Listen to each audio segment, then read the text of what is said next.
কি রে তুই এটা কি দেখোস? দেখবো না, আমাকে এটা কিনে দিতে হবে তো তোমার। হাই গাইস, আমাদেরকে মার্কেটে যাইতে হয় না। আমাদের এই যে অসাধারণ ভিউ, গ্রামের প্রাকৃতিক ন্যাচারাল রাস্তা, অসাধারণ এক কথায়।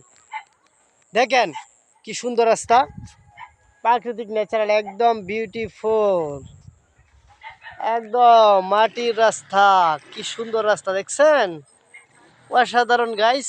এই যে দেখেন কি সুন্দর জমি, রাস্তার দুই পাশে একে বেঁকে জমিগুলো কি সুন্দর দৃশ্যমান হয়ে আছে। এই যে রাস্তার দুই পাশ দিয়ে হচ্ছে জমি, রাস্তার দুই পাশ দিয়ে হচ্ছে জমি, অসাধারণ রাস্তা, একদম একে বেঁকে এই রাস্তাটা আমাদের হাট পর্যন্ত গিয়েছে। রাস্তাটা একদম বিউটিফুল ন্যাচারাল। সো সবাই এরকম একটা ন্যাচারাল জায়গা দেখছেন, সো বেশি বেশি